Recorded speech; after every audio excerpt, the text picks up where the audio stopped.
शर्मा जी की बेटी, सरल, सुशील और शांत, ये क्वालिटी थी सरस्वती की, जो कि शर्मा जी की बहू थी।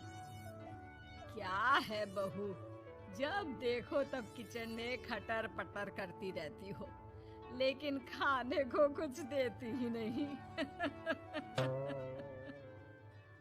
कैसी बात कर रही हो पीयूष की अम्मा। सुबह से 4 कप चाय, 2 बार नाश्ता और इतनी सारी बहू के हाथ की नमकीन तो खा चुकी हो, फिर भी ऐसा बोल रही हो। अरे कुछ तो डरो ऊपर वाले से। तभी वहाँ पीयूष आ जाता है। क्या है सरस्वती, इतनी देर लगती है क्या टिफिन बनाने में? एक काम है घर का तुम्हारे पास, वो भी नहीं कर पाती हो वक्त पर। आपका टिफिन टेबल पर रखा है और नाश्ता भी, बाकी का सामान बेड पर रखा है और अब मैं मंदिर जा रही हूँ। सरस्वती मंदिर चली जाती है। उसके जाने के बाद घर में, यार माँ कैसी गवाह लड़के से शादी करा दी है। मंदिर, पूजा, किचन और सास ससुर के सिवा इसे कुछ दिखता ही नहीं है कि कैसे खुद को स्मार्ट बनाकर रहना होता है, कैसे लोगों से जुड़ना है, बातें करनी है, ऐश करना है। अरे पैसा बचाओ और कुछ आता ही नहीं इस लड़की को। जो क्वालिटी तू गलत तरीके से बता रहा है ना, दरअसल एक अच्छी गृहिणी की वही सारी अच्छाई होती है बेटा। घर को चलाना, समाज में इज्जत दिलाना और घर वालों का ख्याल रखना, और चाहिए ही क्यों। अरे क्यों नहीं चाहिए कुछ और? लड़की ऐसी होती है कि घर आए तो पूरा घर बदल कर रख दे, सभी को खुश रखे। लेकिन बहू के अंदर तो ये सारी क्वालिटी है ही नहीं। अरे खुश तो उन्हें रखा जाता है जो खुश रहना जानते हैं। तुम लोगों को तो कोई खुश नहीं कर सकता। पिताजी, अब आप ही लोग सोचिए, क्योंकि मैं किसी और से शादी करना चाहता हूँ। आप लोगों को बहू के साथ रहना है या मेरे साथ? क्योंकि मैं अब इसके साथ नहीं रह सकता। मैं बहू को नहीं छोड़ सकता। उसके मरते पिता को मैंने वादा किया था कि मैं उसे बेटी बनाकर रखूंगा। तो ठीक है ना माँ, तैयार कर ले अपना सामान, हम दोनों किसी और घर में रहने चलेंगे तेरी नई बहू के साथ। अरे हाँ बेटा, वही ठीक है, लेकिन मैं तेरे पिता के बिना भी तो नहीं रह सकती। तो मेरे बिना रह सकती हो? ठीक है, मैं अकेले ही चला जाता हूँ। बेटा वहां से चला जाता है, लेकिन सास का दिल नहीं लगता। बहू मंदिर से भी हो आती है और फिर, माँ, पिताजी, खाना लग गया है, खा लीजिए। हाँ हाँ, तुझे बस आता ही क्या है, खाना बनाना और खाना खिलाना। अरे सुन, मेरे सारे कपड़े पैक कर दे। क्यों माँ जी, कहीं जा रही हैं क्या? हाँ बेटे, ये अपने बेटे के साथ रहने जा रही है, लेकिन घबरा मत, तेरा पिता तेरे साथ है। बहू समझ नहीं पाती कि उसके साथ हो क्या रहा है, लेकिन फिर ससुर उसे सारी बात बता देता है। बेटा, ये नई बहू कब आ रही है? मुझसे घर का काम नहीं होता। वैसे भी तेरी पहली निकम्मी बीवी ने मुझे किसी काम का नहीं छोड़ा। माँ वो बस आने ही वाली है, और हाँ माँ, उसके आगे ना थोड़ा स्टैंडर्ड से रहना, क्योंकि वो थोड़े बड़े घर की लड़की है। उसका एक स्वैग है, स्वैग। तभी वहाँ एक बहुत सुंदर सी लंबी सी लड़की आती है। हे पीयूष, भागकर कैब से मेरा सामान ले आओ, और हाँ प्लीज एसी ऑन करके जाना। रीमा, ये मेरी माँ है। तुम चाहती थी ना कि मेरी माँ हम लोगों के साथ रहे। हेलो आंटी जी, हम लोग ना जल्दी शादी कर लेंगे, फिर मेरी जैसी टॉप लड़की आपको अच्छी बोलेगी। एक्साइटेड होंगी ना आप, पर नो इश्यू। पीयूष सामान ले आओ ना। एंड आंटी आप पानी ले आइए प्लीज। माँ को तो समझ में ही नहीं आता कि वो क्या करे। वो बहू के लिए पानी लेकर आती है तो उसका पैर पर्दे में फंस जाता है और वो गिर जाती है। ओहो, पूरा पानी गिरा दिया। कांच का ग्लास क्यों छूती है जब हाथ पैर नहीं चलते। कितनी मुश्किल से मैंने और पीयूष ने ये गृहस्थी बनाने की कोशिश की है। अरे पर तो क्या हो गया, एक गिलास ही तो टूटा है। अपने घर में तो रोज एक तोड़ती हूँ, लेकिन मजाल है सरस्वती कुछ कहे। और हाँ, मैं पानी वानी नहीं पिलाने वाली, मुझे ऐसी कोई आदत नहीं है। बहू हो बहू की तरह रहो, समझी। तभी वहां पीयूष आ जाता है, जिसे देख रीमा रोने लगती है। देख लो अपनी माँ को कैसी खरी खोटी सुना रही है। और अभी तो मैं आई हूँ, थक गई थी, बस पानी क्या मांग लिया। कह रही है बहू हो बहू की तरह रहो।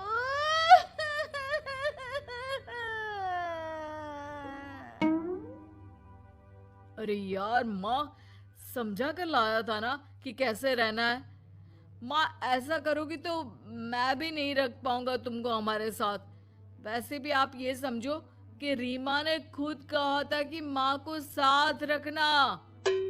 अरे हाँ हाँ बेटा, वो सिर्फ इसलिए कि मैं घर का सारा काम करूं, बैठे बैठे इस महारानी को खाना पानी दूं। वैसे भी मैं जा रही हूँ, मुझे तो इस लड़की की शक्ल भी अच्छी नहीं लग रही। मेरी सरस्वती के आगे तो ये कुछ भी नहीं है। निकलो निकलो यहाँ से।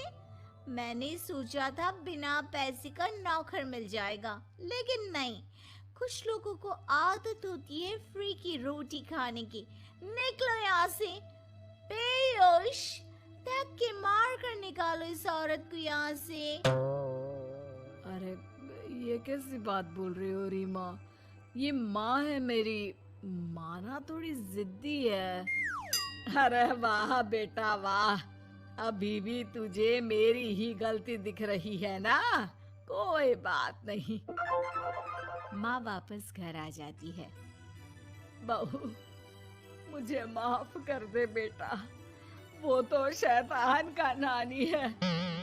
माँ, मैं उनके बारे में कोई बात नहीं करना चाहती। ये मेरा मायका है। अब आप लोग मेरे माता पिता। मैं हमेशा यहीं रहकर आप लोगों की सेवा करूंगी। नहीं नहीं बेटा, हम करेंगे तेरी शादी किसी अच्छे लड़के से। अरे कोई जरूरत नहीं है, मैं देख कर आई हूँ जो हालत है ना पीयूष की, वहाँ नहीं टिकने वाला ज्यादा दिन। ना टिके वो उसकी मर्जी, लेकिन मेरी बेटी इतनी गई गुजरी नहीं है जो उसे कभी भी छोड़ो और कभी भी वापस आ जाओ तो वो तुम्हें अपना ले। अब ज्यादा ही हो रहा है आपका। माना मैंने गलत किया बहू के साथ, लेकिन वो उसका पति है।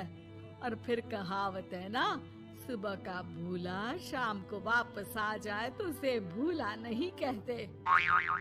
तभी वहाँ पीयूष आ जाता है। माँ, वो भूला आ गया, मुझे माफ कर दो। सरस्वती के जिस गुण को मैं सही नहीं मानता था, दरअसल जीवन को सही तरीके से जीने के लिए वही गुण होने चाहिए। मुझे माफ कर दो सरस्वती। मैं आज के बाद तुम्हें और पापा को छोड़कर कहीं नहीं जाऊंगा। और मुझे भी बेटा। बेटा जहन्नुम में भी जाए तो उसके साथ रहने को तैयार हो जाए, वही तो माँ होती है। मुझे माफ। बाबा का ढाबा। शहर के घंटाघर के पास एक बूढ़ा बूढ़ी एक छोटा सा ढाबा चलाते थे। दोनों एक दूसरे का सहारा थे और किसी तरह अपना पेट पाल रहे थे, लेकिन महंगाई ने उनका जीना मुश्किल कर दिया था। आज सुबह से सिर्फ 2 ग्राहक आए हैं और शाम के 5 बज गए हैं।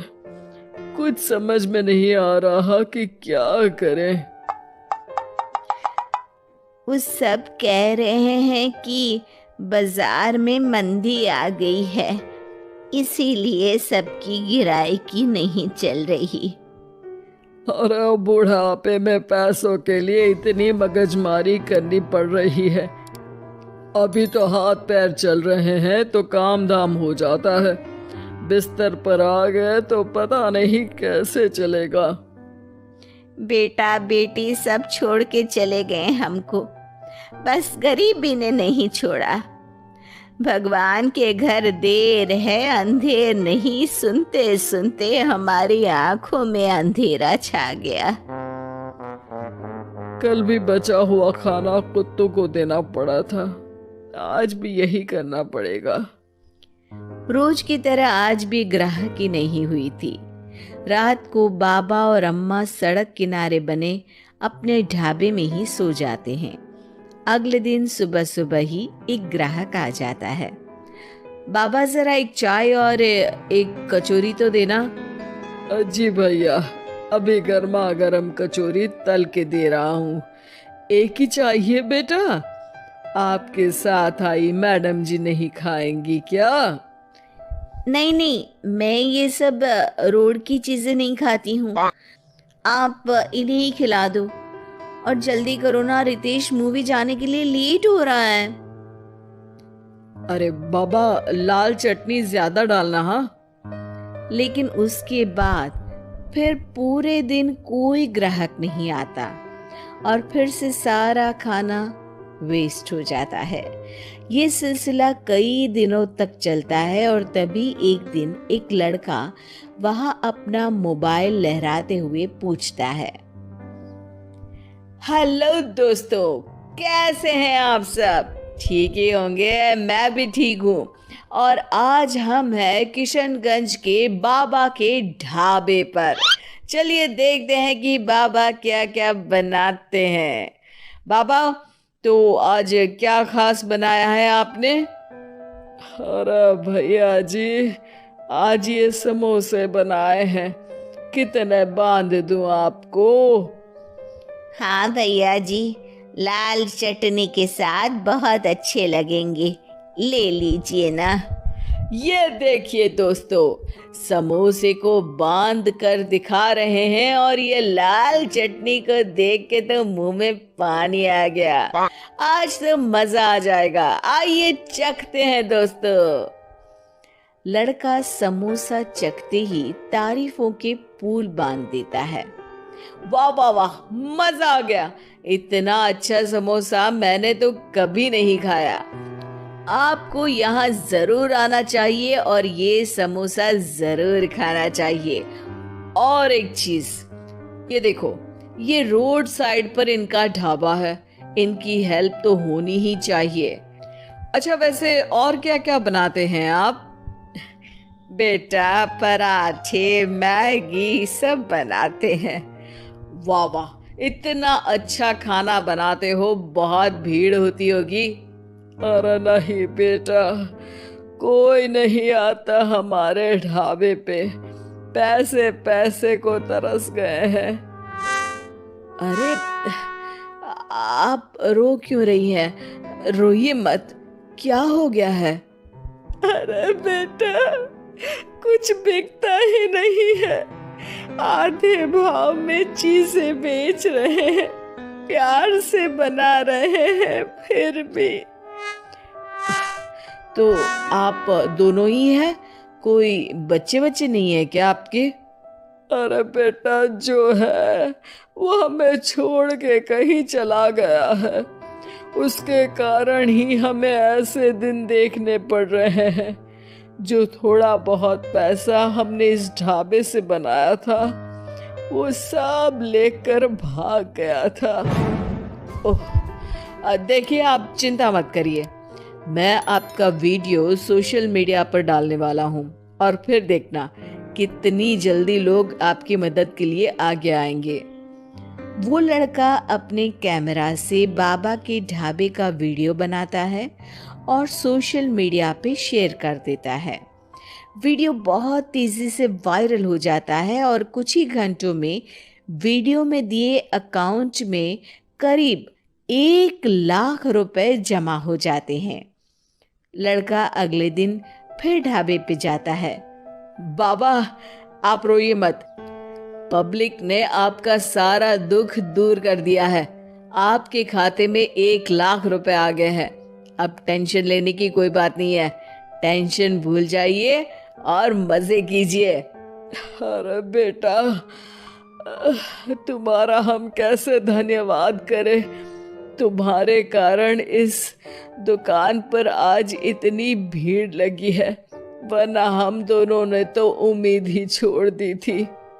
अरे जुग जुग जियो बेटा, तुमने आज एक गरीब का भला किया है।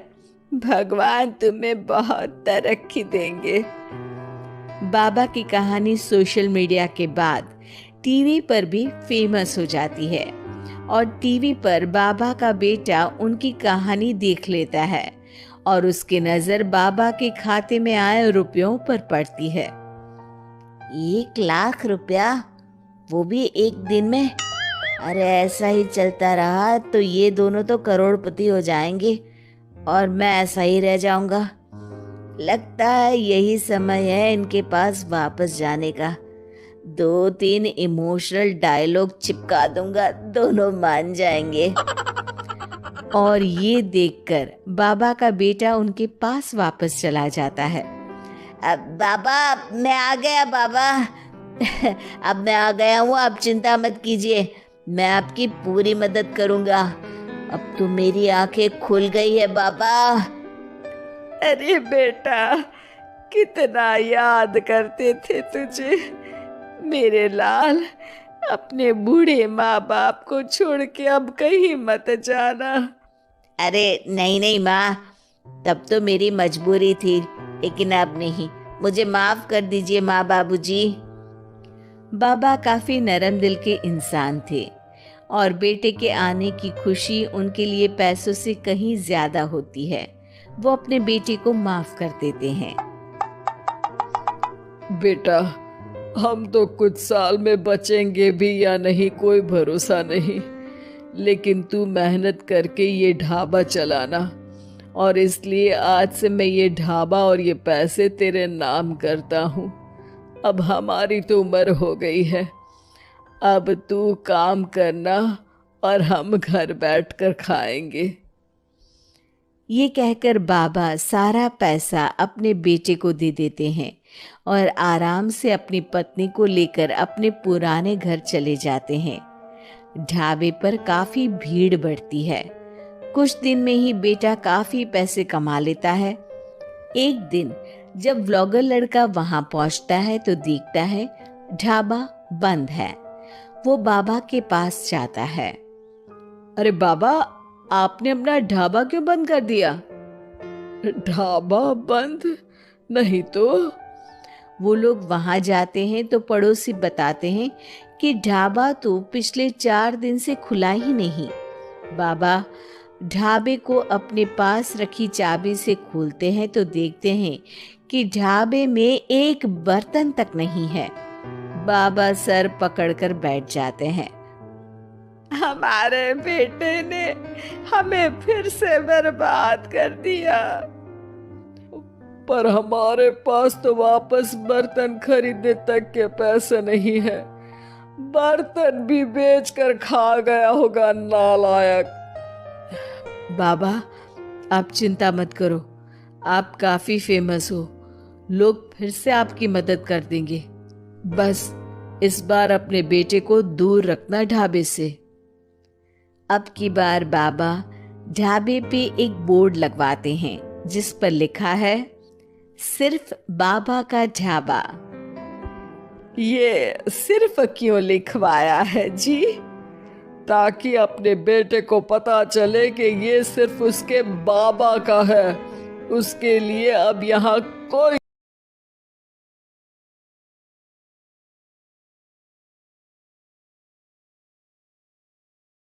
ऐसा लगा? अंत में बताइएगा जरूर। अरे बहू, चाय ले ले, उठ जा बेटा। अरे मम्मी रहने देती ना, मैं उठ तो रही थी। अरे कोई बात नहीं, खाने में क्या बनाना है वो बता दे। देख लो माँ, कुछ भी जो ये कहे बना लेते हैं। बेटा, मैंने तो जो सब्जी थी वो काट दी है, तू बस रोटियां बना लेना। ये हर रोज सुबह का सीन था ममता के ससुराल का। एक दिन पड़ोसन कहती है, अरे बहन जी, सारा दिन काम करती रहती हो, थकती नहीं क्या आप? बहू क्या करती रहती है सारा दिन? अरे वो भी कुछ ना कुछ करती ही रहती होगी। अब इतनी भी बूढ़ी तो नहीं हूं मैं जो बैठ जाऊं कि सामने काम पड़ा है और मैं बैठ ही रहूं। अरे लेकिन बहू की तो आदत खराब हो जाएगी जब सारा काम आप ही कर दोगी। अरे ठीक है ना, कम उम्र में हमारी भी शादी हुई थी। अब आजकल के पढ़ने लिखने वाले बच्चों को सारी जिम्मेदारी लेने में भी तो वक्त लगता है। बहू है तो क्या हुआ, मेरी बेटी की उम्र की ही है ना। एक उसे भी देख लो, चाय बनाने के सिवा आता ही क्या है। ममता से सारी बात करती है। हाँ मम्मी जी ही ज्यादा काम करती हैं, इसमें कोई दो राय नहीं है। लेकिन मैं भी क्या करूं? ऑफिस और घर के बीच जो वक्त मिलता है उसी में काम कर लेते हैं, है ना? दिन बीत रहे थे। सास बहू के बीच की बॉन्डिंग अच्छी थी, लेकिन जब बहू माँ बनती है तो जो थोड़ा बहुत काम किया करती थी वो भी छोड़ देती है। बहू, ये ले, तेरे लिए बनाया है। इसको खाने से बच्चा और तू दोनों स्वस्थ रहेंगे। ठीक है माँ जी। माँ जी, वो बच्चे के लिए गद्दे जो सूख रहे हैं ना छत पर, जरा ले आइए ना।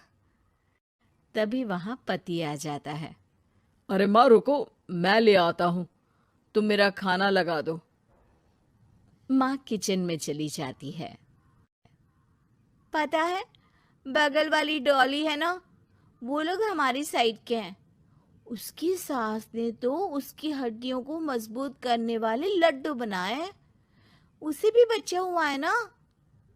पता नहीं मम्मी जी क्या पानी सा उबाल कर दे देती है, मैं तो बस वही खा लेती हूँ। अरे तो तुम्हारे साइड बनता है तो तुम अपनी माँ से बोल दो, वो बना देंगी। आहा, माँ की तबीयत ठीक नहीं रहती, तुम जानती हो ना, कैसे बनाएंगी वो? अरे क्या हो गया सासू माँ को? कल तक तो फेसबुक में किटी की फोटो डाल रही थी। अच्छा अच्छा, चुप रहिए। डॉली की सास ने मनाया है, तुम लोगों का भी तो फर्ज बनता है। तभी वहां सास आ जाती है। ये ले बहू, गर्म पानी की बोतल। गर्म पानी पीने से पेट अंदर हो जाएगा। नहीं नहीं माँ जी, गर्म पानी पीने से प्यास नहीं बुझती। अरे पी लेना बेटा। वो बगल वाली डॉली को तो जानती है ना, जो तुम लोगों के साइड की है। तेरे साथ ही उसका भी बच्चा हुआ था। बेचारे का कोई ख्याल रखने वाला नहीं, सारा काम करती है और रात में बस एक लड्डू खाकर सो जाती है। पेट तो लटक ही गया है और बच्चा तो कितना कमजोर सा है उसका। अच्छा माँ, क्या बात है, डॉली की ये हाल है? क्यों मैडम, क्या कहना है आपका? अब पता है मुझे, किसी के पास मेरी सास की तरह सास थोड़ी ना है। नहीं नहीं बेटा, ऐसा नहीं है। मेरे लिए तो तुम सभी मेरे बच्चे जैसे ही हो। ममता को समझ में नहीं आता कि वो सास में कैसे कोई बुराई निकाले, क्योंकि हर कोई उससे उसकी सास की तारीफ ही किया करता था। एक रोज ममता के घर उसकी ननद आती है। अरे भाभी, मुन्नी को तो 6 महीने हो गए, आप अभी भी बेड पर हो। आ गई आप। कैसी हैं बुआ? बच्चा होने के 6 महीने बाद आई हैं आप। भाभी, अमेरिका दूर है ना, तो वक्त लग जाता है। अब इनकी छुट्टी अभी थी तो सब ये आ गए। वैसे माँ कहाँ है? थकी हारी सास बेटी को देखकर खुश हो जाती है। माँ, इस बार तेरा वीज़ा तैयार है, मेरे साथ चलने को तैयार रहना। हाँ हाँ बेटा, मैं तैयार हूँ। अरे, ऐसे कैसे माँ? मैं कैसे मैनेज करूँगी? कैसे मतलब? जैसे मैंने किया अमेरिका में, आप इंडिया में कर लेना। वैसे आपका तो मायका भी पास ही में है ना? हाँ वो तो है, लेकिन माँ के पास वक्त नहीं होता। ईश्वर भक्ति में उनका सारा समय चला जाता है। भाभी, बेटी परेशान हो तो माँ का ध्यान आरती में कैसे लग सकता है? समझ में ही नहीं आता। वैसे भी अब माँ को मैं अपने साथ ले जा रही हूँ। माँ को विदेश घूमने का शौक है ना। ममता मन मारकर चुप हो जाती है, लेकिन मन ही मन सोचती है कि वो कैसे सारा काम मैनेज करेगी। पति का खाना, नाश्ता, मुन्ने को नहलाना धुलाना, फिर रात भर इसके लिए दूध तैयार करना। माँ तो सारा काम करती थी। हे भगवान, ना भाई ना। क्या हुआ भाभी?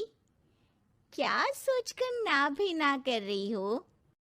अरे कुछ नहीं, बस बच्चे के बाद से ही कमजोरी ज्यादा हो गई है ना, तो अचानक से बड़बड़ाने लगती हूँ मैं। अगले दिन ममता अपनी माँ को फोन करती है। राधे राधे। माँ, मैं क्या करूँ? मेरी सास तो अमेरिका जा रही है बेटी के पास। अब घर का सारा काम, बच्चा, सब कैसे मैनेज करूँगी? तू आ जाना माँ कुछ महीनों के लिए मेरे पास। अरे ना ना ममता, मेरे बस की बात नहीं है काम धाम। अरे तू तो जानती है ना, मैंने तो तेरे भाई की शादी भी गरीब गांव की लड़की से इसीलिए ही की थी कि वो चुपचाप घर का सारा काम करे। वैसे भी अब तो आदत भी नहीं रही मेरी काम करने की। ममता को माँ पर बहुत गुस्सा आता है। ठीक है माँ, देख लूंगी मैं, लेकिन मेरी मुसीबत के वक्त आप मेरा साथ नहीं दे रही है। अब भूल जाना मुझे। ममता गुस्से में आकर फोन रख देती है और रोने लगती है, लेकिन बेचारी करे भी तो क्या। अब सास और ननद दोनों घर का काम करते। नेहा आराम करती, लेकिन अब आराम में भी उसे चिंता रहती। और फिर वो दिन भी आ जाता है जब ननद का जाने का वक्त आ जाता है। भाभी, मैं जा रही हूँ, अपना और मुन्ने का ख्याल रखना। ममता सास को देखती है और गले लगकर रोने लगती है। माँ, जल्दी आ जाना। सास मुस्कुराकर कहती है। कहाँ से ममता? मैं कहीं नहीं जा रही। मैंने देखा कि मेरे जाने की बाद से ही तू परेशान हो गई थी, इसीलिए मैंने अपना जाना कैंसल कर दिया है। तू चिंता ना कर, मैं तेरे साथ ही रहूंगी। ममता को अपनी माँ की बात याद आती है कि कैसे उसके कहने पर भी ममता की परेशानी को समझने की बजाय उसने मना कर दिया, जबकि सास ने बिना कुछ कहे बहू की समस्या पढ़ ली। हाँ माँ, हम सब साथ चलेंगे बाद में दीदी के घर अमेरिका। आज से आप रानी बनकर रहना और मुन्ने को देखना। मैं समझ चुकी हूँ कि मेरा फर्ज क्या है।